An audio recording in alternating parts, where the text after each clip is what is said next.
Hello everyone, welcome back to my channel. आप सभी को गुड मॉर्निंग, राधे राधे। कैसे हो आप सब? आई होप कि सब बहुत अच्छे होंगे। और एक बार फिर से वेलकम है आपका न्यू व्लॉग में। तो जी, आज का व्लॉग स्टार्ट हो रहा है सुबह 7 बजे से। और नीचे का जो झाड़ू पोछा डस्टिंग का जो भी काम था सारा मैं करके ऊपर आ गई थी। और ऊपर आके सबसे पहले मैं घूमती हूँ, यानी कि 8 से 10 राउंड ना ऐसे ही तेज़ तेज़ घूमने के लगाती हूँ। और उसके बाद मैं रनिंग करती हूँ। और सुबह की जो सैर करना होता है ना, ये इसके फ़ायदे तो बहुत सारे होते हैं और ये सभी जानते भी हैं कि इसके बहुत सारे फ़ायदे होते हैं। लेकिन इन फ़ायदों को ना लेता कोई कोई है, क्योंकि हर कोई ना सुबह उठने में आलस करता है। तो इसलिए हर कोई इसका फ़ायदा नहीं उठा सकता, क्योंकि सुबह की जो ऑक्सीजन होती है ना, ये हमारी बॉडी में जब जाती है तो हमारा एनर्जी लेवल बढ़ता है, जिससे कि हम पूरे दिन ना तरोताज़ा महसूस करते हैं। और आपका इसके लिए कमेंट होता है कि दीदी आप कैसे इतना काम कर लेते हो और कैसे सुबह उठ जाते हो और कैसे इतने टाइम पर अपने सारे काम ख़त्म कर लेते हो। तो वो सब इसीलिए होता है कि मैं सुबह जल्दी उठती हूँ और सुबह सुबह की जो ऑक्सीजन होती है, अगर मैं बाहर भी कहीं घूमने के लिए नहीं जा रही हूँ ना, तो मैं छत पे ही आ जाती हूँ। और छत पे पेड़ पौधे मैंने लगाए हुए हैं और यहीं पे अपना ऐसे ही राउंड लगाती हूँ और यहीं पे अपनी एक्सरसाइज करती हूँ। और सुबह जल्दी उठना, जल्दी उठ के एक्सरसाइज करना, ये सब ना मुझे बहुत अच्छा लगता है। और जिस दिन मैं एक्सरसाइज ना करूँ ना, उस दिन सच बताऊँ मुझे पूरा दिन ऐसा लगता रहता है कि आज पता नहीं मुझसे क्या छूट गया है। और एक्सरसाइज के लिए आपका कमेंट भी था कि दीदी कहाँ से स्टार्ट करें, क्या करें, मतलब कुछ भी समझ में नहीं आता है। तो सुबह उठ के ना सबसे पहले तो मैं ऊपर आके घूमती हूँ। अगर बाहर भी जा रही हूँ तो वहाँ पे भी सबसे पहले घूमती हूँ। और उसके बाद ही अपना जो रनिंग करती हूँ धीमे धीमे, वो बाद में ही करती हूँ और एक्सरसाइज उसके बाद करती हूँ। तो वो मैं व्लॉग में दिखाती रहती हूँ कि किस तरह से कब मैं क्या करती हूँ। तो यहाँ पे सबसे पहली जो एक्सरसाइज मैंने की है वो की है घुटनों की। तो जैसे घुटनों में दर्द रहता है तो ये वाली एक्सरसाइज करें, वो मैंने दिखा दी आपको। जो फर्स्ट एक्सरसाइज है वो मैंने घुटनों की है। और ये सेकंड वाली एक्सरसाइज है, जैसे कि हमारी बॉडी में कहीं भी नस ब्लॉक हो जाती है तो उसके चांस ना कम रहते हैं। तो इसलिए डेली में ये सेकंड वाली एक्सरसाइज ज़रूर करें। और आपका पिगमेंटेशन के लिए कमेंट था, तो पिगमेंटेशन के लिए मैंने पहले भी आपको बताया है कि एलोवेरा को थोड़ी देर के लिए काट के रख दें और उससे अपने फेस पे ना मसाज करें। पानी ज़्यादा से ज़्यादा पिएं। और आप टमाटर का रस लगा सकते हैं, उससे भी पिगमेंटेशन ना काफ़ी हद तक ना कम हो जाती है। लेकिन कोई भी स्किन लाइट वाली क्रीम बिना डॉक्टर की सलाह के ना हमें नहीं लगानी चाहिए। कोई भी ट्यूब ऐसे नहीं लगानी चाहिए कि पिगमेंटेशन के लिए कहीं से भी कोई ट्यूब ली और हमने फेस पे लगा ली, तो वो ठीक नहीं रहती है। उससे ना वो प्रॉब्लम और भी ज़्यादा बढ़ जाती है। तो इसलिए होममेड चीज़ें ही ज़्यादा यूज़ करें। अपने किचन में जो बेसन होता है, हल्दी होती है, या आटा होता है, चोकर वाला जो आटा होता है, इनसे भी हम अपने फेस को ना वॉश कर सकते हैं। जैसे कि हमें कोई भी फेस वॉश खरीदने की ज़रूरत नहीं है, हम इससे भी अगर फेस वॉश करेंगे ना तो वो अच्छे से क्लीन हो जाएगा। और कमर दर्द के लिए ना बहुत सारे कमेंट आए हैं कि दीदी आपके डॉक्टर ने नीचे झुकने के लिए मना किया था क्या, और मेरी डिस्क में प्रॉब्लम है और जो एक्सरसाइज है मुझे बताएं। तो देखो, एक्सरसाइज की वजह से ही आज मैं जो भाग रही हूँ, दौड़ रही हूँ ना, वो केवल एक्सरसाइज की वजह से ही हूँ। और इसीलिए इतने कॉन्फिडेंस से और इतने विश्वास से मैं आपके साथ ना ये बातें शेयर करती हूँ, ये एक्सरसाइज शेयर करती हूँ, क्योंकि अब मुझे इन पे ना बहुत ज़्यादा विश्वास है। और डॉक्टर ने मुझे ये बोल दिया था कि आपको ना आजीवन दवाइयाँ खानी पड़ेंगी, आप कभी भी ना बिना दवाई के नहीं रह सकते हैं। आप नीचे नहीं बैठ सकते हैं, ज़मीन पर नहीं बैठ पाएंगे, आप कोई भी एक्सरसाइज हार्ड वर्क नहीं कर पाएंगे। क्योंकि मेरी जो प्रॉब्लम थी ना वो काफ़ी सीरियस थी। मैं जीने की पैड़ी से ना फिसल गई थी, तो मेरी बैकबोन क्रैक हो गई थी। और क्रैक होने के बाद वो कुछ टाइम बाद जैसे उसकी रिकवरी हुई, तो उसके बाद एमआरआई में आया कि आपकी जो जेल वाली जो झिल्ली होती है, वो झिल्ली ना फैल गई है, तो उसके फटने का डर है।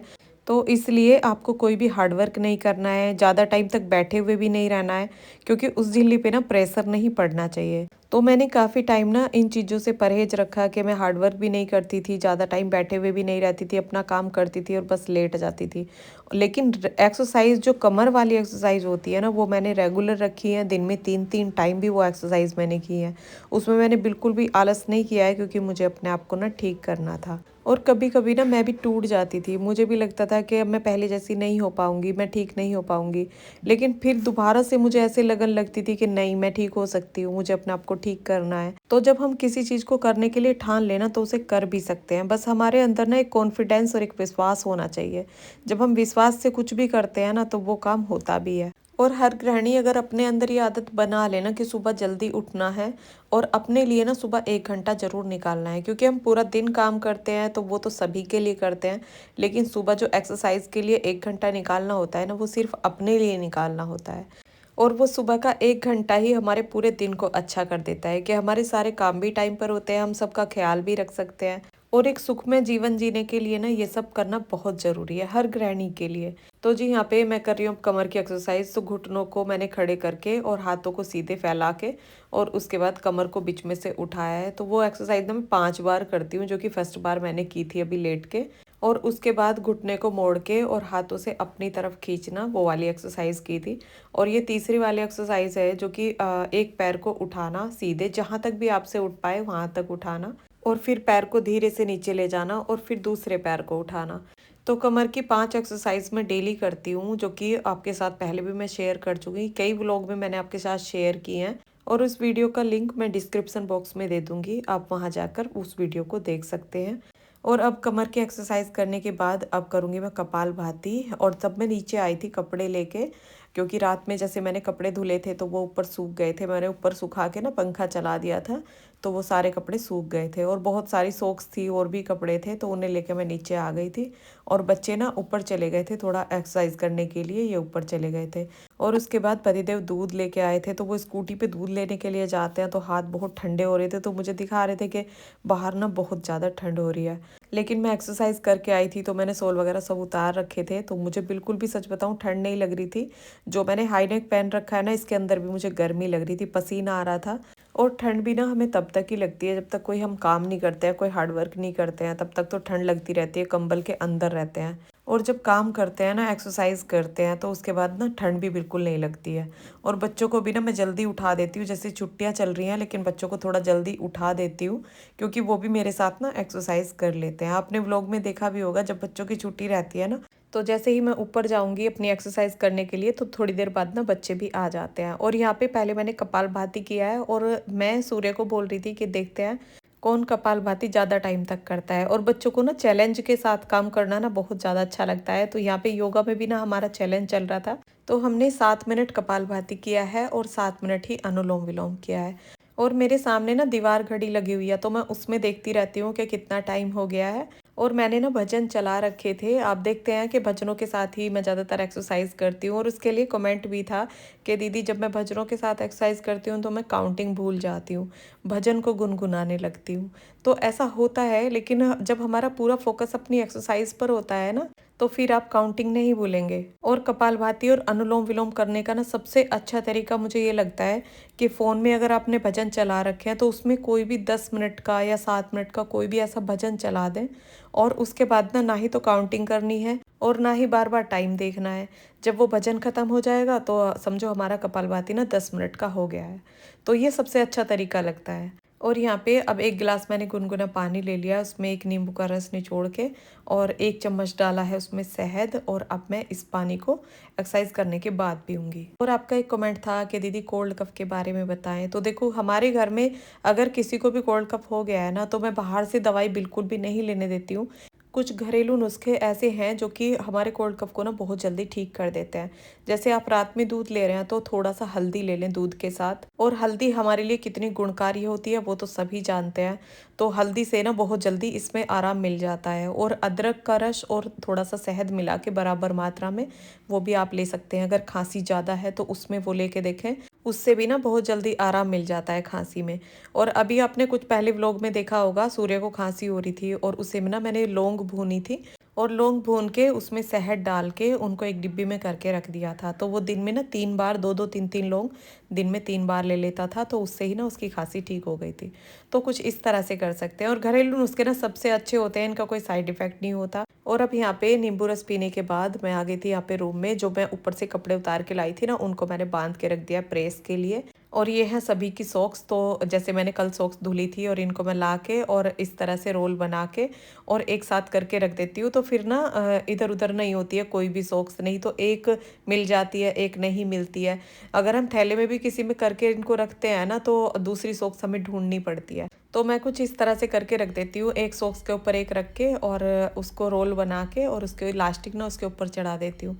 तो जहाँ भी हमें एक सॉक्स मिलेगी ना तो उसी के साथ दूसरी सॉक्स भी मिल जाएगी। और ये हैं अभिमन्यु के शूज़ कपड़े के, जो कि मैंने घर पे ही बनाए थे। और ये ना घर के अंदर पहनने के लिए बहुत अच्छे रहते हैं, क्योंकि जूते चप्पल जैसे हम बाहर से अंदर लेके नहीं आते हैं तो घर पे हमें नंगे पैर रहना पड़ता है। सॉक्स में ठंड लगती है तो नीचे से इनको पहन लेते हैं ना तो बिल्कुल भी ठंड नहीं लगती है। और ये थी पतिदेव की सॉक्स, तो ये बेकार हो चुकी थी, मतलब बिल्कुल बेकार नीचे से फट चुकी थी। तो इनका जो नीचे का हिस्सा था ना वो मैंने कट कर दिया और पैर पे ऐसे सॉक्स के ऊपर से जब हम इनको चढ़ा लेते हैं ना, जैसे सॉक्स छोटी होती है गट्टे तक ही हमारे आती हैं, तो ये ऊपर से इनको चढ़ा के और ऊपर से भी ठंड नहीं लगती है, ऐसी लगती है जैसे फुल सॉक्स पहनी हुई हो। और पतिदेव इन्हें देख के बोल रहे थे पता नहीं क्या क्या करती रहती है। तो मेरा ना कुछ भी चीज़ ऐसी होती है जो हमारी ख़राब हो जाती है तो उसे मैं देखती हूँ ये कहीं ना कहीं यूज़ हो सकती है, नहीं हो सकती है। और अगर वो बिल्कुल ही बेकार है तो मैं उसे फेंकती हूँ, नहीं तो कहीं ना कहीं उसको यूज़ में ले लेती हूँ। और अब नाश्ते का थोड़ा सा काम करके मैं आ गई हूँ यहाँ पे नहाने के लिए।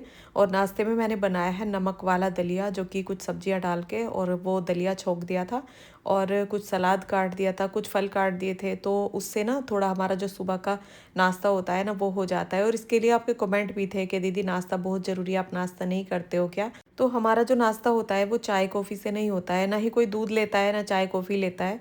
सुबह वही या तो फल लेते हैं, दही लेते हैं, या नमक वाला दलिया बना देती हूँ, दूध वाला दलिया बना देती हूँ, ओट्स बना देती हूँ। तो नाश्ते में ज़्यादातर सभी को ऐसी ही चीज़ें मैं देती हूँ। और सूर्य के लिए ना मैंने टिफ़िन में उसके दलिया कर दिया था और सलाद उसने खा लिया था, तो वो अब लेके चला जाएगा, उसे प्रैक्टिस पे जाना है अपनी। और यहाँ पे मैंने बालों को खोल के अपना जूड़ा बना लिया है। तो चोटी जैसे मैं बनाती हूँ, इसके लिए आपका कमेंट था कि दीदी चोटी बनाई तो बाल टेढ़े टेढ़े हो जाते हैं। तो वो तो बाल होते ही हैं, जब हम चोटी बनाते हैं बाल कर्ली कर्ली होते हैं और फूले फूले हो जाते हैं। लेकिन चोटी बनाने से बाल टूटते कम है, इलझते कम है। तो इसलिए मैं तो डेली ही अपने बालों की चोटी बना के रखती हूँ। और यहाँ पे नहाने से पहले पहले मैं कपड़े धुलने के लिए डाल दूँगी। तो पहले सारे कपड़ों को ना सीधा कर लूँगी, और जो जिप वाले कपड़े होते हैं ना उनकी जिप को ना मैं बंद कर देती हूँ और तब सारे कपड़े धुलने के लिए डालती हूँ। और आपका एक कमेंट था कि दीदी कैसे सारे कामों को ना मैनेज करें कि हम अपने पति के लिए, बच्चों के लिए टाइम निकाल पाएँ। तो देखो दिन में तो किसी को भी टाइम नहीं मिलता है और पति भी ऑफिस चले जाते हैं, बच्चे भी स्कूल चले जाते हैं।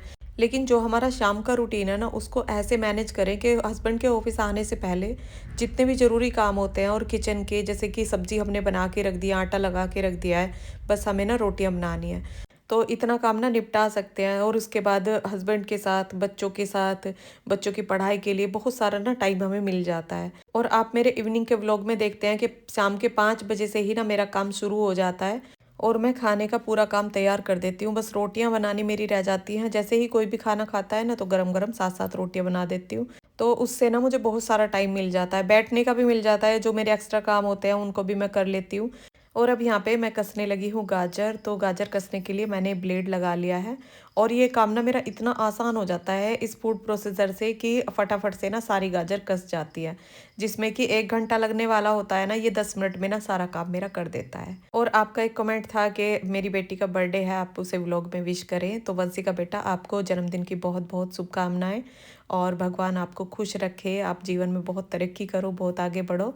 और एक कमेंट था लाइव आने के लिए कि दीदी आप लाइव क्यों नहीं आते हो, कभी लाइव आओ। तो देखो अभी तक मैं 2 बार लाइव आई हूँ और मैंने आपके बहुत सारे कमेंटों का उसमें रिप्लाई भी किया है। और कभी कभी होता भी है मेरा मन कि मैं लाइव में आके आपके जितने भी सारे कमेंट होते हैं ना उनका रिप्लाई लाइव में कर दूँ। लेकिन मैं लाइव इसलिए नहीं आती हूँ क्योंकि कुछ लोग ना ऐसे होते हैं जो कि बहुत उल्टे सीधे कमेंट करते हैं और वो मुझे अच्छा नहीं लगता, तो इसलिए मैं लाइव नहीं आती हूँ। और आपका एक कमेंट था जो मेरे हाथ पे ओम बना हुआ है उसके लिए, कि मैं भी ओम बनवाना चाहती हूँ, मुझ मेरा भी मन है बनवाने का। तो देखो अगर आप बनवाना चाहते हैं ना तो आप राइट हैंड पे बनवाएं, क्योंकि मेरे लेफ्ट हैंड पे ओम बना हुआ है और लेफ्ट पे नहीं बनवाना चाहिए, बोलते हैं ऐसा। लेकिन ये काफ़ी पहले बनवाया था और उस टाइम किसी ने भी ध्यान नहीं दिया था तो ये लेफ्ट पे ही बनवा दिया था। तो अगर आप बनवाना चाहते हैं ना तो राइट हैंड पे बनवाएं। और अब यहाँ पे अभिमन्यु देख रहा था रामायण, तो मैं दलिया लेके आ गई थी, तो यहीं पे बैठ के मैंने भी दलिया खाया और थोड़ी सी रामायण भी देखी। और जैसे बच्चों की छुट्टियां चल रही हैं ना तो कुछ ऐसी चीज़ें देखते हैं तो बच्चों को कुछ ज्ञान भी होता है। और अब यहाँ पे मैं आ गई हूँ ऊपर और चूल्हा मैंने जला लिया है और मैं बना रही हूँ गाजर का हलवा। और हलवा बनाने में ना अब मुझे ज़्यादा टाइम नहीं लगेगा, क्योंकि पिछले व्लॉग में आपने देखा था मैंने मावा बना के रख दिया था। तो अब बस गाजरों को गला के उसमें चीनी डाल देनी है और उसके बाद उसमें मावा मिला दूंगी। और हवा ना बहुत ज़्यादा चल रही थी तो धुआं सीधा मुंह पे आ रहा था, तो इसलिए मैंने यहाँ पे फोल्डिंग खड़ी कर दी थी। और आप चूल्हे के लिए पूछ रहे थे कि दीदी आपने मिट्टी का चूल्हा कैसे बनाया है। तो ये चूल्हा ना मैंने नहीं बनाया है, ये मेरी मम्मी ने बनाया है गाँव में। और जैसे मैं गाँव जाती हूँ और मेरे पास चूल्हा अगर नहीं होता है, अंगीठी नहीं होती है, तो मैं वहाँ से ले आती हूँ। क्योंकि चूल्हे का अंगीठी का यूज़ मैं सर्दी में ज़्यादा करती हूँ। जैसे अंगीठी में मुझे साग बनाना होता है, इंडिया में दाल बनानी होती है, तो मैं उसमें ही बनाती हूँ। और दाल तो मैं गर्मी में भी बना लेती हूँ, लेकिन सर्दी में ही इनका यूज़ ज़्यादा होता है। और यहाँ पे अब जैसे चूल्हे के आगे बैठी थी ना, तो मतलब फेस ना पूरा गर्म हो गया था। तो पतिदेव बार बार यही बोल रहे थे कि नीचे गैस पे भी बना सकती थी, यहाँ पे आके चूल्हा जलाया है, यहाँ पे धुआं लग रहा है। तो वो बार बार मुझसे यही बोल रहे थे, लेकिन मुझे ना ये करना सब अच्छा लगता है। और जो अपने आप को अच्छा लगे ना, हमें वही करना चाहिए, क्योंकि उससे हमें अंदर एक खुशी मिलती है और हम स्ट्रेस से भी काफ़ी दूर रहते हैं अगर हम अपने मन से काम करते हैं। तो यहाँ पे हलवा भी हमारा तैयार हो गया है, इसमें मावा मैंने मिला दिया है। और हलवे में ना कोई भी ड्राई फ्रूट्स मैंने नहीं डाला है, क्योंकि ड्राई फ्रूट्स डालने के बाद वो हलवा ना ऐसा लगने लगता है जैसे शादियों में बनता है ना, तो वो हलवा लगने लगता है। और वो हलवा ना मुझे बिल्कुल भी अच्छा नहीं लगता जो कि शादियों में बनता है, और पतिदेव को भी बिल्कुल भी अच्छा नहीं लगता। तो इसलिए मैं ड्राई फ्रूट्स नहीं डालती हूँ, ऐसे ही सिंपल हलवा बनाती हूँ। और यहाँ पे अब इसे भगोने में करके इसे मैं नीचे ले जाऊंगी और कढ़ाई को ऊपर ही साफ करके रख दूंगी। और जब मैं हलवा बनाने के लिए ऊपर आई थी, तो किचन में जो नाश्ते के बर्तन थे वो सारा मतलब पूरा किचन साफ करके आई थी। अब बस मुझे खाना बनाना है, और कपड़े भी मेरे धुल गए हैं, तो कपड़े मैंने यहाँ पे सुखा दिए हैं।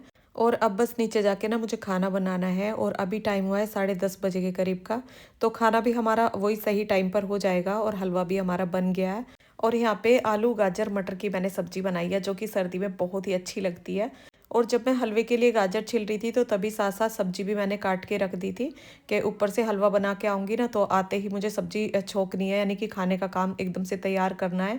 क्योंकि टाइम भी इतने हो ही जाएगा, वही 11:30-12 बजे के करीब हमारा खाना हो जाता है। और आपका एक कमेंट था मकर संक्रांति के लिए कि मकर संक्रांति पर अपने लिए क्या करें। तो पहले तो आपको मकर संक्रांति की बहुत बहुत शुभकामनाएं। और मकर संक्रांति को तिल गुड़ कपड़ा और खिचड़ी का दान किया जाता है, और शाम को तवे पर डालकर तिलों को चटकाया जाता है। तो हमारे यहाँ तो मकर संक्रांति इसी तरह से हम मनाते हैं। और आपके यहाँ किस तरह से मनाते हैं मुझे कमेंट करके बताना। तो यहाँ पे अब आटा भी मैंने लगा दिया है, और अब बनाऊंगी मैं रोटियाँ। और वीडियो रोकेंगे अब यहीं पे। वीडियो पसंद आया हो तो वीडियो को लाइक करना, और जो चैनल पर नए हैं, पहली बार मेरा वीडियो देख रहे हैं, प्लीज़ चैनल को सब्सक्राइब करना। तो मिलते हैं फिर एक नए ब्लॉग के साथ, तब तक के लिए राधे राधे, अपना ध्यान रखना, खुश रहना।